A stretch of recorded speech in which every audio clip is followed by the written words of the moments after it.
Shalom, kembali lagi bersama saya dengan Yosua M. Lukas. Dan pada malam hari ini kita akan mendengarkan sebuah renungan singkat, di mana renungan ini bisa membuat kita menjadi berkat dimanapun kita berada. Dan dalam renungan ini saya akan membahas bagaimana kita harus memperkatakan perkataan yang bisa menjadi berkat. Dan tentu judul dari renungan saya adalah menjadi berkat melalui perkataan. Renungan ini terdapat di dalam Kolose pasal yang keempat ayat yang ke-6.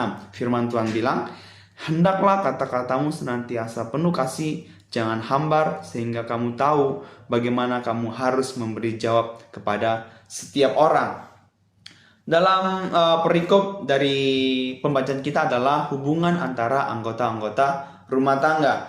Yang perlu kita tahu bahwa saudara dan saya adalah orang-orang yang menjadi pelaku firman Tuhan, orang-orang yang telah dipilih oleh Tuhan untuk melakukan apa yang menjadi kehendak Tuhan dan apa yang bisa menjadi berkat bagi setiap orang lain. Dan salah satunya adalah saya mengambil, yaitu menjadi berkat melalui perkataan, ya. Dan inilah yang harus kita perhatikan dalam kehidupan kita sebagai orang-orang yang percaya.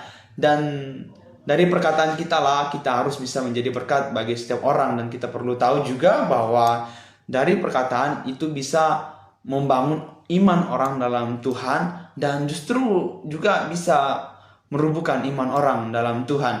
Dan ada beberapa poin yang saya ambil dari renungan ini, yaitu bagaimana agar perkataan kita dapat jadi berkat. Yang pertama adalah berkata-kata dengan kasih.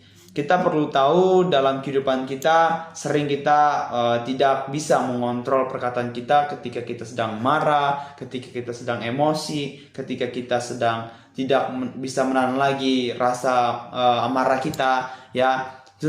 Justru disitulah keluar kadang perkataan-perkataan yang tidak berguna, ya, perkataan-perkataan kotor, perkataan-perkataan yang membuat hubungan kita dengan orang lain itu tidak baik lagi, ya. Dan inilah yang harus kita perhatikan dalam kehidupan kita.